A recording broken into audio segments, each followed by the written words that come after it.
read the verse 32. And ye shall know the truth, and the truth shall make you free. Lahat po tayo ay galing sa katotohanan. Amen? Lahat po tayo ay nakabasa ng salita ng Diyos. Dahil po sa salita ng Diyos at katotohanan, tayong lahat po ay nakatanggap na kabugtuan ko kompleto ng kagawasan kikangan aton kabakasasara hindi nga kalibutan. Amen?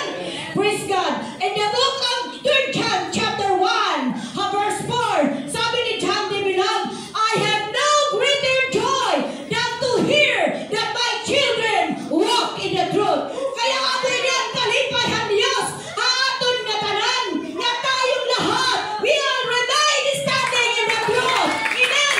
Dahil siya ang Diyos. Amen. Hanggang kayo ngayon tumatayo pa rin tayo. Amen. Praise God. Hallelujah. Kaya waray iba nga kalipay ng John the Beloved na makita ang mga anak ng Diyos na patuloy tayong tumatayo sa katotohanan. Dahil ang katotohanan, ito po ang nagbigay sa atin ng kagawasan natin kinabuhi. Yes, ang ating generalized na tema, praise God, ang Philippines area, yung because of soul. Dahil po sa kaluluwa, mga kabugtuhan ko, praise God, patuloy tayong gumagawa sa gawain ng Diyos. Dahil po sa mga kaluluwa sa sanlibutan na ito, patuloy pa tayo, praise God, na nagsusumat ang mga pulungan Diyos nga tuhinin ang mga katawan. Praise God, the theme of today, praise God, is the foundation of your soul.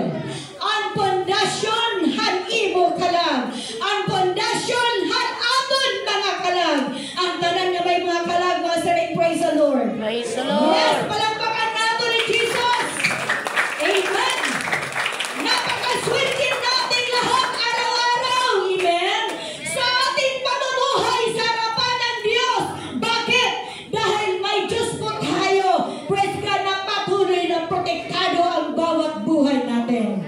Amen. Kahit isipin natin sa paglilingkod natin sa Diyos, kadamot makalain-lain ng mga pagsulay, nadamo ng mga tatas at bubog ng mga bukid, praise God, nga aton paglantaw while we are journey, ito aton matang kinabuhi. Pero salamat nga may adaw sa ka Diyos. Amen. May adaw sa ka Diyos, mga kabugtuhan, nga bisa na abong inihaton, diri na inclinar ang harigi, ang aton pundasyon. Tungod ka na kita Diyos. Amen. Usa ka Diyos na hanggang ngayon hindi po nagbabago sa atin. Praise God. Araw-araw po mga kabugtuhan ko, praise God, pinapakita ng Diyos kung gaano siya nagmamahal sa atin. Kahit sasabihin natin, karag natin magreklamo sa Diyos kung ada kita luyo ang kamarayan. Pero pinapakita ng Diyos na He is the God, that Jehovah Jireh, that siya po ang provider ng lahat. Kaya patuloy po siya nagbibigay sa atin physically, materially blessing, financially. Sabihin mo man, wala akong pera, pero to see is to believe. Kahit walang pera, mga anak ng Diyos, pinapakita natin sa Diyos na tayo ay masaya na naglilingkod sa ating Panginoon. Dahil lang po natin, behind of this, sinusama po tayo ng Diyos. Amen. Hallelujah. Kaya behind sa kalakasan, sa spiritual, hindi po tayo pinababayaan ng Diyos. Amen. Like a medicine. Medisina po yan. Praise God. Hallelujah. Diba? Hala, pag tinawala ko mo, pag tinawag delikado ka. No, the Bible says, praise God, pag may datang malipayon ka Espiritu, malipayon at tubangan ng Diyos. That's a good medicine sa harapan ng Diyos. Shall we say, praise the Lord? Sabi pa nga ni Nehemiah, he seconded Nehemiah chapter, praise God, hallelujah, chapter verse 10. The joy of the Lord is my strength. Yes. Gindog to po, magkapatid po ang verse na ito. Praise God. Kaya pag may problema ka, huwag na tayong pagkinakaura. Praise God. Hallelujah. Basaalan, Bible, na anong isisiring ni King Solomon? Praise God. A happy heart Praise God. A merry heart doing good like a medicine. Kaya mga kabugtuhan ko, itong mga problemano na i-stress kita at aton mga anak. Praise God. Salamat. Kaya ang pulong ng Diyos nag-encourage sa aton. Amen. Praise God. Ginagawa natin medisina not to be happy. That's a good help para sa mga anak ng Diyos. Amen?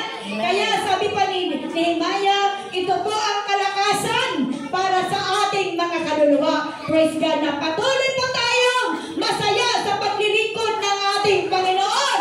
Amen? Praise God.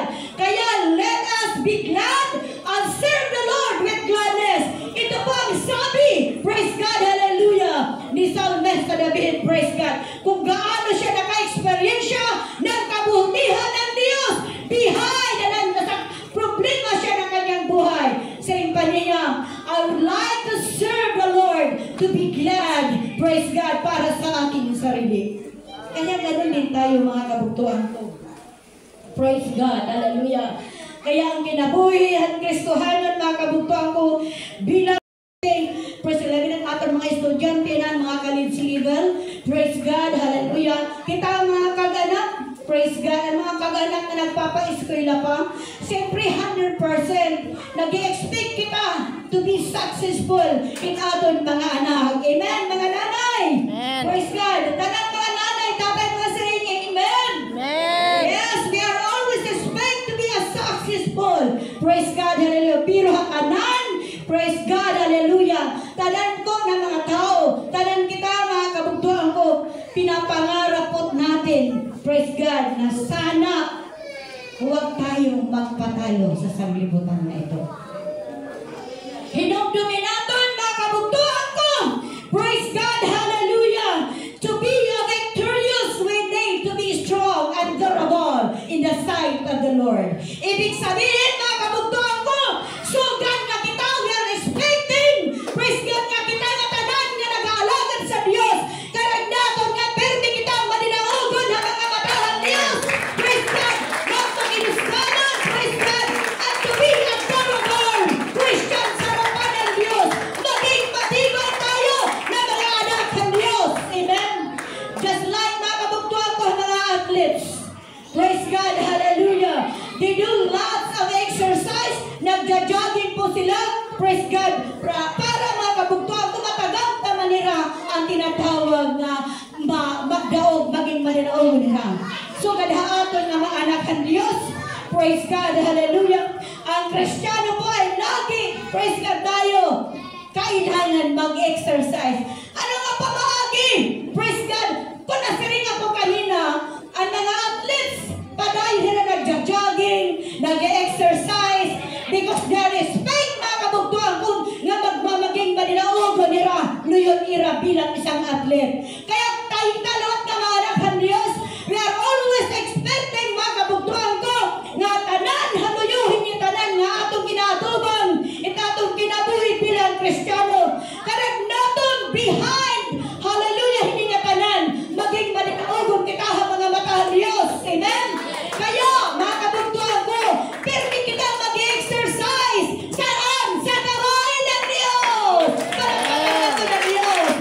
Without any excuses. Huwag mong sabihin, sa gawain ka na, sasabihin ka rin. Susunod na lang ako na linggo, kasi marami pa namang linggo. Sunod na lang ako na Martes, kasi marami pa mga Martes. Nakakahibaro ka, no one knows. Sa buhay po natin ay isa lang. Shall we say praise the Lord? Praise the Lord. Kaya mga kabugtuhan ko, litras daw na mayroon pa tayong lakas.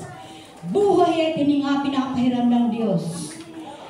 Gamitin po natin ito sa gawain ng Diyos. Gamitan natin ini without excuses. Without any excuses sa mga mata ng Diyos. Amen. Gusto mo ng blessing. Gusto na pagpalain ka. Kaya, beware of excuses, Spirit.